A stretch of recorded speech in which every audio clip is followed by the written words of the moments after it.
ఒక నల్ల మెత్త కానీ, లేకపోతే ఎర్ర చిత్రమూలం ఉంది, లేకపోతే ఎర్ర నేల ఉసిరి ఉంది. ఇవన్నీ కూడా పాదరసాన్ని గడ్డకట్టడానికి ఉపయోగిస్తాయి. పాదరసాన్ని గడ్డకట్టిస్తే దాన్ని బంగారంగా చేయొచ్చు. వాద శాస్త్రం అంటారండి, రసవాదులు అంటారు. ఈ రసవాదులు అందరూ ఏం చేస్తారంటే కోట్లు కోట్లు ఆస్తులు అమ్మేసుకుని జోళ్ళు లేకుండా కూడా తిరుగుతూ ఉంటారు. అక్కడ ఈ గ్రంథాల్లో ఒక అద్భుతమైన మూలిక గురించి చెప్తా. అంటే ఇవన్నీ కూడా మనం చెప్పాలంటే అమృతాలండి, సంజీవని మూలికలు. ఒక 15-20 ఉంటాయండి ఆయుర్వేదంలో. ఈ మూలిక గురించి ఎక్కడ రాసినా కూడా అక్కడ వెండి గురించి బంగారం గురించి రాస్తారు. ఆ వెండి బంగారం చేయొచ్చని ఎందుకు రాశారు అక్కడ అంటే నిజమై ఉండొచ్చు, కాదంటలా. కానీ ఈడు ఈ బంగారం వెండి కన్నా విలువైన ఆరోగ్యం వెనకాల ఈడు పరిగెడతాడా? ఆశపడి ఆ ఆరోగ్యం అనేది ఈ గొప్ప శాస్త్రం ఆయుర్వేదాన్ని వదిలేసి అటు పరిగెడతాడా? అంటే ఎవళ్ళ మెంటాలిటీ అయితే స్ట్రాంగ్గా ఉండి నిస్వార్థంగా ముందరకెళ్ళి ఈ శాస్త్రాన్ని నేర్చుకుని చేయగలడో వాడికే ఆయుర్వేదం అనేది పనిచేస్తుంది. అలాగే ఇప్పుడు వైద్యులు ఉన్నారండి. ఒక ఆయన గోల్డ్ మెడలిస్ట్ 99%లో పాస్ అయ్యాడు. ఆయన హాస్పిటల్ పెడతాడు, ఒక్కడు ఉండడు ఆయన దగ్గర. ఒక ఆయన అత్యవసర మార్కుల్లో పాస్ అవుతాడు, ఎందుకు పని చేయడానికి అందరూ తిట్టుకుంటారు. ఆయన హాస్పిటల్లో అసలు జనం ఇసుకెత్తే రాళ్ళంటారు చూడండి, అలా ఉంటారు. ఇక్కడ ఎలాగా, ఇక్కడ ఈయన చదువు తక్కువ చదవచ్చు కానీ ఆయన హస్తవాసి మంచిదను, లేకపోతే ఆయన చేతితోటి మందు ఇస్తే తగ్గుతున్నాను అనుకుంటారు. ఎందుకు వచ్చిందండి ఇది? ఇక్కడ మీ భావన. మీ దగ్గరికి వచ్చిన పేషెంట్ని ప్రేమగా చూసి అరే బాధపడుతున్నాడని ఆ బాధను మీరు ఫీల్ అయ్యి మీరు మందు ఇచ్చారు, అప్పుడు 100% న్యాయం చేయగలరు. ఎందుకంటే మీరు హృదయంలోంచి 100% ప్యూర్ సోల్ తోటి మీరు, ఆ ప్యూర్ సోల్ అనేది ప్రేమ అనేది ఈ సృష్టిలో అంతకు మించిది లేదు, అంతకంటే గొప్పది లేదని అందరికీ తెలుసు. ఆ భావంతో మీరు మందు ఇచ్చారనుకోండి, అద్భుతంగా పనిచేస్తాం. అందరికీ ఏ వైద్యుడు ఏ వైద్యమో చేయలేడు, 100 మందికి తగ్గదు. ఎందుకంటే ప్రతి మనిషి యొక్క శరీర తత్వం డిఫరెన్స్గా ఉంటుంది. అలాగే అక్కడ వ్యాధికి మందు ఇచ్చేటప్పుడు చాలా ఫ్యాక్టర్స్ చూస్తామండి. వయస్సు, వాళ్ళు ప్రాణాయామం చేస్తున్నారా, యోగా చేస్తున్నారా, వాళ్ళు ప్రొఫెషన్ ఏంటి, వాళ్ళు పొల్యూటెడ్ ఏరియాలో ఉంటున్నారా, ఎండలో ఉంటున్నారా, చలి ప్రదేశంలో ఉంటున్నారా, వాళ్ళ ఆహారం ఎన్నింటికి తింటున్నారు, ఏ విధమైన ఆహారం తింటున్నారు, వాళ్ళ శరీరతత్వం ఉష్ణమా, కఫమా, పిత్తమా, ఇవన్నీ చూసుకుని ఆ తత్వాన్ని బట్టి వాడు ఆహారం తీసుకుంటున్నాడా, విరుద్ధ ఆహారం తీసుకుంటున్నాడా, ఇలాగ అనేక రకాల ఫ్యాక్టర్స్ చూసి మందిస్తే అది పనిచేయడానికి ఆస్కారం ఉందండి. అది కూడా 100% పనిచేయదు. మనం మంది ఇచ్చామనుకోండి, ఆయన మనం ఏదో పలానాది విరుద్ధ ఆహారం అని ఇది తినొద్దు పచ్చం చేయాలంట, వాళ్ళు పొరపాటును కూడా చేయరు, తగ్గలేదని మా మీద దెబ్బ పెడతారు. ఇక్కడ విరుద్ధ ఆహారాన్ని పచ్చం కింద ఇస్తారండి. ఇప్పుడు మీకు వాతం ఉంది, కీళ్ళ నొప్పులు ఉన్నాయి, వాతం అంటే నీటికి సంబంధించిందండి. ఆ నీటికి సంబంధించిన ఆహారం ఏదైతే ఉందో అది తక్కువ తినమంటారు. ఏది? దోసకాయ, ఆనపకాయ, బీరకాయ, ఇలాగా. పెసరపప్పు వాతం కాబట్టి అది వద్దంటారు. ఎవరికైతే వాతం వల్ల బలహీనంగా వచ్చారో వాళ్ళకి బలానికి మందు ఇస్తాం కాబట్టి ఆ బలానికి ఇచ్చే మందులు ఏవి కూడా పులుపు తింటే పనిచేయాలి.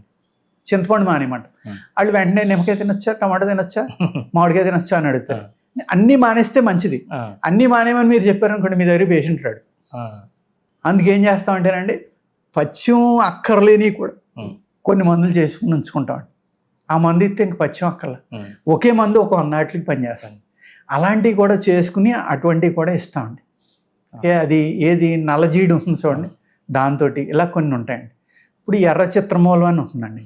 ఆ ఎర్ర చిత్రమూలంతో ఇన్నిసార్లు నూనె ఇన్ని పుట్టాలు ఎత్తే ఇనుము బంగారం అవుతుందని రాసి, వీళ్ళు ఈ వైద్యశాస్త్రాన్ని వదిలేసి ఈ బంగారం వెనకాల పరిగెడతారు. అప్పుడు ఆ మనిషి మందు ఇచ్చినా కూడా పనిచేయదు. ఎందుకంటే అతనికి స్టెబిలిటీ లేదు, మానసికమైన శక్తి లేదు, శారీరకమైన శక్తి లేదు. లేకపోవడం వల్ల ఆయన డైవర్ట్ అయిపోయాడు. నా దగ్గరికి ఒక ఆవిడ వచ్చారండి. ఆవిడ మంచి సాధకురాలు, ప్లస్ ఏవో చిన్న చిన్న మందులు కూడా ఇస్తారు. ఆవిడ రాగానే నన్ను మొహం చూసి అన్నారు, నువ్వు అవతల వాళ్ళు బాధ నువ్వెందుకు ఫీల్ అవుతాయా, అవన్నీ నీకు వచ్చేస్తాయి, చచ్చిపోతావు. నాకు ఆశ్చర్యం వేసింది, ఈవిడ ఇలా చూడగానే అలా చెప్తున్నారు అని. అంటే ఆ ఫీల్ అయినప్పుడే మనం సరైన మందు ఇవ్వగలం. అవతల వాళ్ళు బాధను ఫీల్ అయ్యి ఆ ఫోన్లో చెప్పినా కూడా, నేను ఎంతోమందికి మీకు రాంగ్ ట్రీట్మెంట్ జరుగుతుంది, మీకు ప్రాబ్లం లివర్ కాదు, మీకు కిడ్నీ ప్రాబ్లం అని చెప్పినాయి, లేకపోతే మీకు టీబీ కాదు క్యాన్సర్ అని చెప్పినవి కూడా ఎన్నో జరిగినాయి అండి. అలాగే నేను క్యాన్సర్ అని చెప్తే వాళ్ళు టెస్ట్ చేయించుకుంటే క్యాన్సరే ఉండేది అక్కడ. గురుగారు మీరు ఫోన్లో మాట్లాడారు, పేషెంట్ని చూడలేదు, మేము 6 నెలల నుంచి వైద్యం చేయించుకుంటున్నాం టీవీకి, మీరు క్యాన్సర్ అని ఎలా చెప్పారని అడుగుతారు. అది ఆ ప్రేమ భావం వల్ల నాకు తెలియదండి, మాట్లాడేస్తాను అంతే అలాగ. అది రైట్ అవ్వచ్చు తప్పు అవ్వచ్చు నేను చెప్పలేను, కానీ ఆ ప్రేమ భావన వల్ల ఏమవుతుందంటే తెలియకుండా చెప్పేస్తాను. అరే నీకు అయ్యో నువ్వు రాంగ్ ట్రీట్మెంట్ చేసుకుంటున్నావమ్మా, పలానా టెస్ట్ చేయించుకో, అది నీకు అది చేయించుకో, లేదా నువ్వు చచ్చిపోతావు. అలాగా ఎన్నో జరిగినాయి అన్నమాట. అక్కడ ఎలా జరుగుతుంది అంటే నేను అనుకునేది ఏంటంటే గురువుల యొక్క కృప, భగవంతుడి కృప, అలాగే మనం నిస్వార్థంగా అంటే ప్రేమతోటి, నిస్వార్థంగా అంటే డబ్బులు తీసుకోకుండా చేయటం అనేది జరగదండి, ఎందుకంటే మనం అంత పోషించలేము దాన్ని. అలాగే ఇవాళ వైద్యశాస్త్రంలో మీకు గత వీడియోలో కూడా చెప్పినట్టున్నాను, ఒక మందు చేయాలి అంటే ఆ మందుని ఒక ముహూర్తం టైంలో ఆ మొక్కను కలెక్ట్ చేయడం, అంటే ఆ ముహూర్తాలు కూడా పుష్యమి ఆదివారం అని, స్వాతి బుధవారం అని, కృష్ణపక్షం శుక్లపక్షం అంటారు కదండి, ఆ శుక్లపక్షంలో వచ్చిన స్వాతి నక్షత్రంలో తీయమని, కృష్ణపక్షంలో వచ్చిన ఇంకో నక్షత్రంలో తీయమని, బుధవారం తీయమని, ఆదివారం తీయమని, అమావాస్య తీయమని, ఇలాగ అనేక రకాలు ఉంటాయండి. ఆ విధంగా చేయగలిగితే కనుక ఆయుర్వేదం పనిచేయకపోవడం అనేది ఉండదండి, అద్భుతంగా పనిచేస్తుంది, చాలా స్పీడ్గా కూడా పనిచేస్తుందండి. సపోజ్ గ్యాస్ట్రిక్ ప్రాబ్లం ఉంది, ఇవాళ ఇంట్లో 4 ఉంటే 3 గ్యాస్ట్రిక్ ప్రాబ్లం ఉందండి. ఎందుకంటే మనం తినే ఆహారం వల్ల. ఆ గ్యాస్ట్రిక్ ప్రాబ్లం అనేది ఉండటం వల్ల వాళ్ళు అన్నం తినలేకపోతున్నారు, స్థిమితం ఉండట్లేదు, నిద్ర ఉండట్లేదు. ఇవాళ 170 మంది బహుశా నిద్ర బిళ్ళ వేసుకుని పడుకుంటున్నారంటే అతిశయోక్తి కాదేమో, మినిమం 50 ఉంటారండి.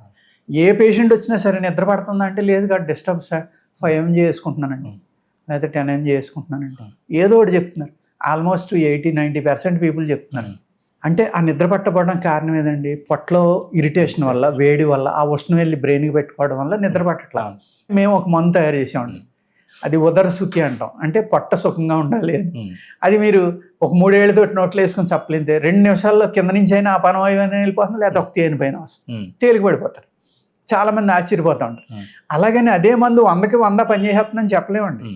ఆయుర్వేదంలో వాయు విడంగాల గురించి మీకు చెప్పారు, విడంగాల లేహ్యం అయ్యి, అది కూడా గ్యాస్కి చాలా అద్భుతంగా పనిచేస్తుందండి. ఎందుకు పనిచేస్తుందంటే వాయు విడంగాలు అంటే బాడీలో ఉన్న క్రిములను చంపడంలో అంతకంటే గొప్పది లేదని ఆయుర్వేద శాస్త్రంలో రాశారు. ఆ క్రిముల్ని చంపాలి అంటే ఆయుర్వేద శాస్త్రంలో ఏమన్నా అంటే ఒక చిన్న బెల్లం ముక్క తిని, ఆ బెల్లం ముక్క తిన్న అరగంటకి పరగడుపున మజ్జిగలో ఇది ఒక 2 గ్రాములు కానీ 5 గ్రాములు కానీ కలుపుకుని తాగేయండి. ఆ క్రిములకి బెల్లం అంటే ఇష్టం అంటుంది, పొట్టలో ఉన్న క్రిములు అన్నిటికి అన్ని బెల్లం తిందామని వస్తాయంట. ఎప్పుడైతే మీరు ఈ మందు తాగారో వెంటనే చచ్చిపోయాన్ని ఒక మోషన్ అవుతుందండి, ఆ చచ్చిపోయినవి కూడా బాడీలో ఉండగానే బయటికి వెళ్ళిపోతాయి. అక్కడ గుడ్డుతోటి సహా బయటికి వెళ్ళిపోతుందని ఆయుర్వేద శాస్త్రంలో రాశాడు. గుడ్డు అంటే అమీబియాసిస్ అండి. అమీబియాసిస్ ఏం చేస్తుంది, పొట్టలో కొక్కుని కింద ఒక గూడు కట్టుకుని అది పెరుగుతానే ఉంటుంది అలాగే. మరి వైద్యశాస్త్రంలో ఏ ఇన్స్ట్రుమెంట్లు లేకముందరా, ఇటువంటి టెస్ట్లు ఏమీ లేకముందరా, అది గూడు ఉంటుందని, గుడ్డు ఉంటుందని, ఆ గుడ్లోకి వెళ్ళి పడుకుంటుందని, ఇలా వాడితే ఈ వాయువిడంగం అనేది వాడడం వల్ల ఆ గుడ్లోది కూడా చచ్చిపోయి ఆ గుడ్డు కూడా పట్టు వదిలేసి ఊడిపోయి మోషన్లో వెళ్ళిపోతుంది. మీరు వాయువిడంగాల వాళ్ళని చూసుకోమనండి, రోజు మోషను గుడ్లు కనపడతాయి అందులో ఉంటే కనుక, అమేబిక్ ఉంటే, లేకపోతే అమేబిక్ లేనట్లేనండి. ఎంత అద్భుతం అండి ఈ శాస్త్రం అనేది, ఎంత నాలెడ్జి.